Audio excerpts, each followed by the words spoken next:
최근 글로벌 곳곳에서는 양극화에 대한 논의가 이뤄지고 있습니다. 소득 양극화, 소비 양극화, 교육 양극화.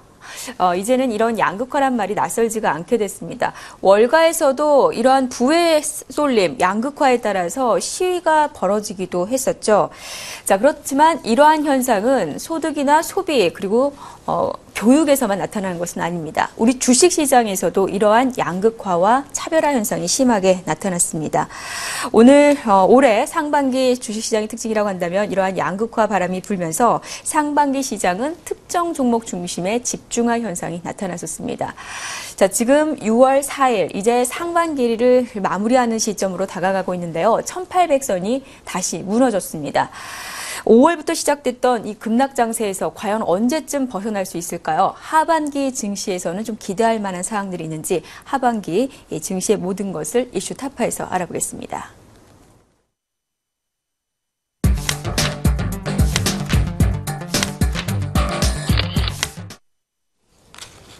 자, 상반기 증시의 특징 한마디로 표현하자면 어떤 단어로 표현할 수가 있을까요? 저는 이렇게 좀 표현을 해봤습니다. 네, 차별화. 앞서 살펴드린 대로 증시 상황은 정말 차별화였습니다.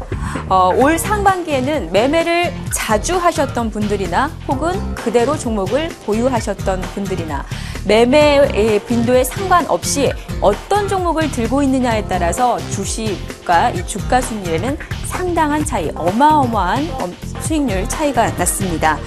지난해 하반기 주도주였던 화정자, 그들의 주가 상황은 어땠을까요? 올 상반기 좀 비슷하게 갔을까요?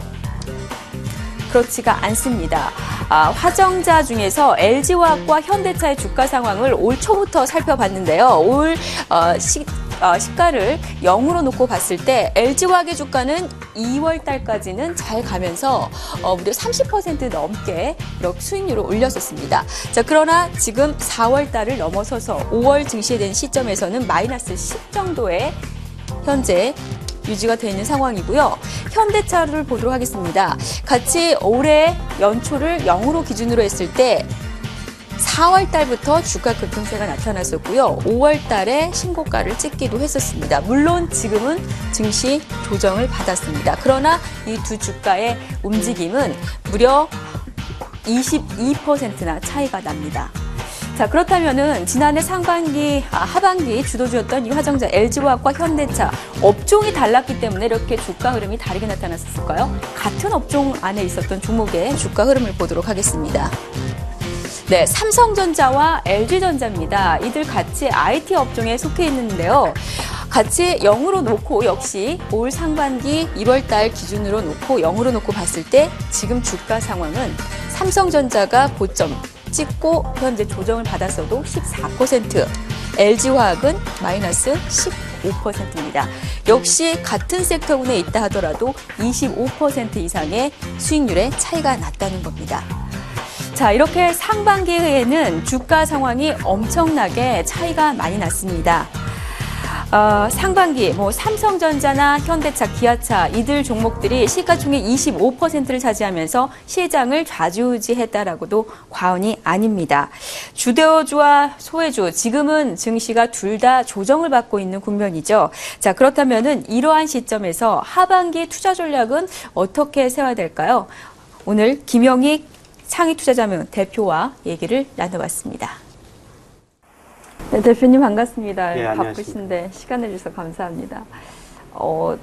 사실 지금 이제 상반기 거의 끝나가잖아요. 예. 그래서 요즘 인터뷰 요청도 참 많으실 텐데 또 하반기 증시가 많이 궁금해서 이렇게 인터뷰 요청을 드렸습니다.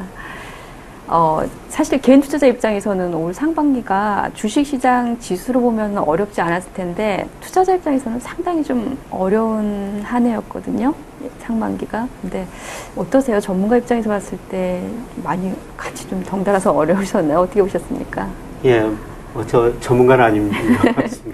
어려운 시장이었었습니다. 예, 저는 개인적으로 올 8, 9월 달에 주가 급락이 있지 않을까 이런 식으로 전망했었는데요. 이게 제가 생각한 것보다 좀 앞서서 갔고, 그리고 올해 전 세계 주요 주가 지수 보면은 사실 우리나라 주가 지수가 제일 부진하거든요. 특히 지난주까지 코스닥 지수는 거의 7% 떨어졌어요. 세계 주가가 평균 한 3% 올랐거든요. 그래서 아마 개인들 코스닥 시장에서 투자를 하셨던 개인들이라면은 저희 전문가도 어려웠습니다만은 투자자들도 상당히 어려운 시장이 아니었는가 그런 생각을 해봅니다. 우리나라 기업이 특히 뭐 실적이 나쁘다거나 그런 건 아니었을 텐데 왜 더 좀 증시 상황이 안 좋았을까요? 예, 대의존도가 높은 나라이기 때문에 그렇습니다. 우리나라를 소위 소규모 개방 경제라고 그러는데 우리나라 수출 의존도가 높잖아요. 예, 그래서 세계 경제가 좋을 때는 외국인들이 우리나라에 들어와가지고 주식을 많이 사고 또 나쁘다고 그러면은 우리나라에서 현금할 수 있는 주식들이 많거든요. 그래서 외국인들이 사고 또 팔고 이런 게 쉽기 때문에 주가 변동이 다른 나라에 비해서 더 심했던 것 같습니다. 이제 저도 인터뷰를 통해서도 많이 봤고 개인적으로 말씀하실 때도 올 한 해 상고 하저를 예견하셨어요. 대부분의 사실 다른 증권사에서는 상저하고를 많이 얘기를 했었는데 네. 증시가 예상외로 올 초에 상당히 잘 올랐었거든요. 2200 못 가고 이제 오히려 전고점 찍지 못하고 꺾인 상황인데 네. 어떤가요? 이제 증시가 이미 고점을 좀 올해는 찍었다고 봐야 되는 건가요? 예, 지난 3월 달에 2057까지 갔었죠. 예, 네. 근데 저도 그게 고점이 아니었을까 지금 고민하고 있습니다. 아마 앞으로 2달 동안 6, 7월까지 그리스 문제가 다소 수면 아래 가라앉으면서 오르기는 오를 텐데요. 그거를 돌파할 수 있는 장이 있을 것인가 예, 그런 좀 고민을 하고 있고요. 2050 돌파하기는 쉽지 않을 것인가 그런 생각을 합니다. 예, 그리고 아마 3분기 가가지고는 더 깊은 조정이 한 번 더 있을 수 있다. 예, 이렇게 보고 있고요. 그리고 아마 4분기 내년 초 가면서 다시 꾸준히 올라가는 이런 모습이 전개될 것 같습니다. 3분기에 더 안 좋다라는 거는 지금 문제가 되고 있는 유럽 문제가 더 나빠질 수도 있다라는 얘기인가요? 그렇죠. 네, 그리스 문제는 유럽 문제는 저는 본질적으로 해결하기는 시간이 너무 걸린다. 통합만 됐기 때문에 이런 문제가 발생한 것입니다.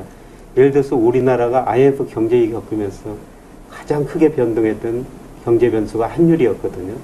환율이 우리나라 돈 가치가 폭락했지 않습니까? 그래서 외국인 입장에서 보면 우리나라 주식, 기업, 부동산이 싸졌기 때문에 우리나라 돈 많이 들어왔었고요. 그 다음에 현대차, 삼성전자 이런 입장에서 보면 가격 경쟁력이 좋아져가지고 수출해가지고 돈을 벌어왔죠. 물론 우리나라 국민들 뼈아픈 구조정도 했습니다만. 근데 만약 그리스란 나라가 자기네 통화를 가졌다면은 이번에 통화가치 폭락했을 겁니다. 예, 제가 얼마 전에 그리스 여행을 갔다 왔는데 네. 비싸게 했거든요. 아마 드라크마를 가지고 있었다면은 싸게 여행을 했을 겁니다. 근데 문제는 그리스란 나라가 경쟁력을 회복하기 위해서는 환율이 그 나라 통화 가치가 많이 떨어지든지 노동 생산성이 올라야 되거든요. 근데 노동 생산성이 올라면 너무 시간이 걸립니다. 예, 그리고 자기 나라가 이렇게 어려워도 환율 금리 조정할 수 없거든요. 그래서 결국 독일이 도와줘야 됩니다. 최종적으로는 재정 통합이거든요. 근데 독일 국민 입장에서는 자기들은 열심히 일해서 돈 벌었는데 그리스 같은 게으름이 도와주기 싫다는 것입니다. 그래서 결국 재정 통합으로 가야 되는데요. 거기까지는 갈 길이 멀고 최근에 유로본드 도입 등 일부 문제들이 나오고 있습니다만은 전체적으로 당분간 어려움이 지속될 것 같습니다. 하반기까지 마무리 국면 들어가기까지 조금 어려워 보인다라고 이렇게 이해해도 될까요? 예, 아마 3분기는 지금처럼 한 번 더 어려움이 있을 거라고 보고 있고요. 4분기 가면 어려우면은 결국 지금 돈 풀어서 해결할 수밖에 없거든요. 네. 아마 ECB가 돈을 풀 수밖에 없는 상황이거든요. LTR라고 장기 대출 프로그램이라고 그랬지 않습니까? 작년 12월 달, 올 2월 달에 1조 유로 이상 풀어가지고 어느 정도 문제를 해결했었는데요. 아마 3분기에 어려워지면은 또 돈을 푸는 수밖에 없을 것 같습니다. 그 다음에 유럽 금융시장이 불안해지면은 아마 미국 경제도 지금 회복되고 있습니다만 이 회복들을 계속 지속할 수는 없거든요. 그래서 아마 미국도 3차 양적 완화를 할 가능성이 상당히 높고요. 그다음에 여기와 더불어가지고 이제 중국 경제 지금 경착륙하지 않느냐 이런 우려도 많이 제기되고 있는데 아마 2분기 성장률은 7% 후반 나올 가능성도 있습니다. 네, 그렇게 되면 이제 중국이 본격적으로 물가도 안정되고 있기 때문에 부양을 하는 시점이 3분기일 거로 보고 있습니다. 미국이나 뭐 유럽, 중국 쪽에서 양적 완화가 나오기까지는 조금 시간이 걸리기 때문에 지금 당장 좀 어려운 이제 시간이 계속될 가능성이 높다라는 얘기인데 네. 그러면 이 투자자들 입장에서는 지금 아까 이제 얘기해 주셨다시피 2025가 단기적으로 고점 올해 좀 찍은 것 같다고 얘기를 해 주셨는데 2050. 예. 2050이요? 예. 투자자 입장에서는 그러면은 뭐 하반기에 투자를 조금 멀리 해야 되는 상황인가? 어떻게 해야 될까요? 네, 저는 단기적으로 한 2달 정도 보면은 네. 그리스 유로 탈퇴 때문에 금융시장이 많이 충격을 받았거든요. 근데 그리스 유로 탈퇴 안 하리라고 보고 있습니다. 안 하면서 구조조정도 제대로 안 하는 모습, 이런 모습으로 나올 것 같은데요. 그런데 그리스 탈퇴한다고 떨어진 만큼 앞으로 2달 동안 올라갈 가능성이 있다. 그래서 앞으로 2달 동안 뭐 지금 주식을 팔 필요는 없을 것 같고요. 앞으로 2달 동안에 어느 정도 회복할 거라고 보고 있습니다. 아마 그때 비중을 줄였다가 다시 그리스 문제 본질적으로 해결 안 되고 이게 스페인, 포르투갈, 이탈리아로 부분적으로 전념될 가능성이 있거든요. 그때 한번 다시 충격을 받을 때 그때 주식 비중을 가감히 늘려가지고 아마 내년 상반기까지 보유하시는 전략이 좋아 보입니다. 어떤 업종이나 섹터를 찾느냐가 또 중요하잖아요. 네. 상반기에는 정말 차별화가 심하게 나타나서 뭐 주식 보유하시는 분들 주가 올라가도 손실만 계속 봤었는데 이런 차별화 현상이 계속 하반기에도 지속될 거라고 보시나요? 어떤가요? 저는 지속될 거라고 보는 게 제 생각이고요. 물론 단기적으로 뭐 화학업종 같은 게 주가 많이 떨어졌지 않습니까? 예. 사실 기업 이익에 비해서 주가 너무 낮은 수준입니다. 이게 어느 정도 반등은 할 텐데요. 근데 그런 업종이 주도하지는 않을 것이다. 네, 저는 차별화가 앞으로 지속될 것이다. 이렇게 보고 있거든요. 우리 경제가 그동안 뭐 8%, 6% 성장하다가 이제 아마 잠재 성장률이 3% 후반으로 떨어진 것 같습니다. 이 경제 성장이 구조적으로 고성장에서 저성장으로 간 만큼 차별화가 심화될 수밖에 없다고 생각하고 있거든요. 예를 들어서 올해 우리나라 상장 기업이 약 100조 이상 이익을 낼 거라고 예상이 되는데요. 그냥 삼성전자가 지금 비관적으로 봐서 25조거든요. 그러면 거의 3분의 1 수준이네요. 그렇죠.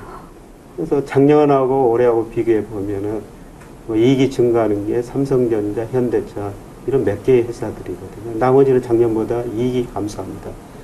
주가라는 게 결국 이익이 주가를 결정하거든요. 펀드 매니저나 저 같은 뭐 애널리스트 이런 사람들이 주가를 결정하는 거 아닙니다. 시간의 문제지 결국 기업 이익이 결정한다 이렇게 보시면 될 것 같고요. 예. 그러면 투자 유망 섹터는 전차 군단이라고 다시 봐도 되나요? 어떤가요? 전차 군단 중에서도 차별화된 전차 군단이라고 이렇게 보시면 될 것 같습니다. 그러니까 전자 중에서도 모든 전자가 되는 게 아니라 뭐 삼성전자든지 삼성 SDI든지 이런 몇 개 기업이고요. 뭐 자동차도 현대차, 기아차 뭐 실적 계속 좋아질 것 같습니다. 이에 그 다음에 우리나라 내수를 하다가 중국 소비하고 관련된 주식들이 있거든요. 예를 들어 뭐 CJ 제일제당, 힐라코리아 이런 회사들인데요. 근데 중국 경제 성장 보면은 그동안 투자 중심으로 성장했는데 이제 소비가 많이 늘어날 거거든요. 소비 비중이 아마 중국 GDP에서 늘어날 겁니다. 그래서 그동안 우리나라 내수에서 돈 벌다가 중국 소비자하고 관련된 이런 주식들이 괜찮을 것 같고요. 그 다음에 우리나라 건설 경기 지금 정말 안 좋습니다.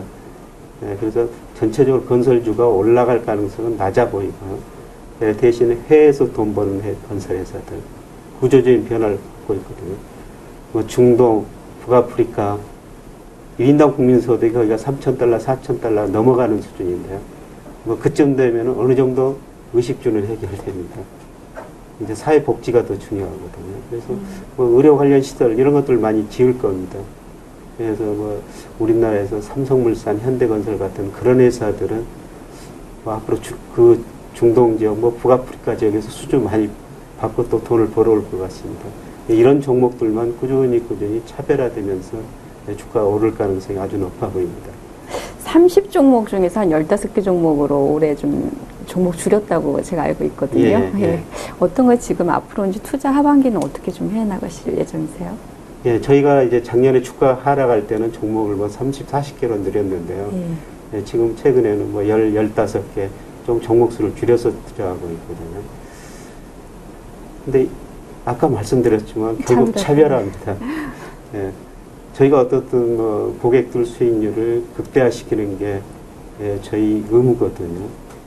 그래서 뭐 차별하고 생각 때문에 소수의 몇 종목만이 꾸준히 올라갈 가능성이 높다고 보고 있습니다. 사실 최근에 뭐 저희 수익률을 보면은 이렇게 투자해 놓으니까 수익률이 최근에 뭐 올해 조 들어서 상당히 좋아졌거든요. 네. 근데 이게 이제 물론 일시적인 현상인가 앞으로도 계속될 것인가 이거는 뭐 계속 공부하고 또 지켜봐야 되겠죠.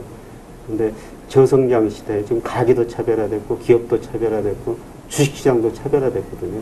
저는 이런 차별화가 일시적인 현상이 아니라고 생각합니다.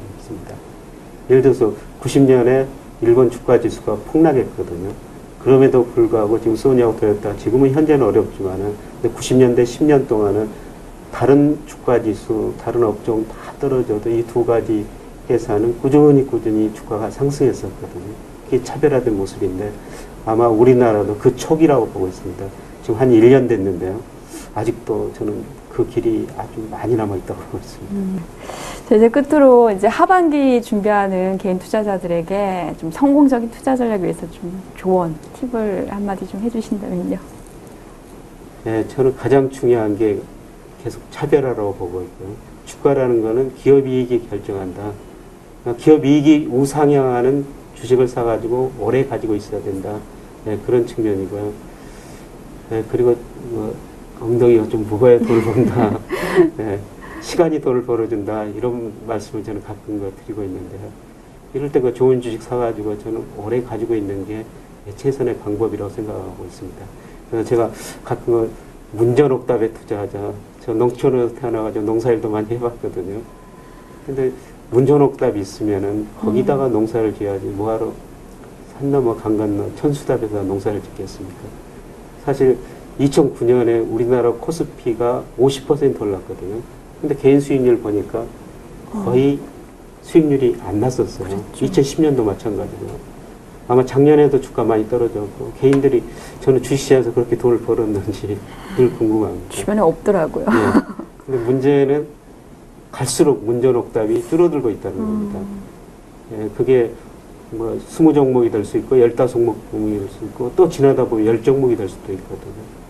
예, 그래서 이런 거 종목을 고르는 장기 투자하는 이런 모습 투자 방법이 절실한 때인 것 같습니다. 진정한 옥석 가리기가 이제 더욱더 필요할 때가 아닐까 싶네요. 네, 그렇습니다. 네, 알겠습니다. 오늘 하반기 증시 전망 또 이렇게 시간을 내주셔서 인터뷰 응해주셔서 고맙습니다. 네, 고맙습니다.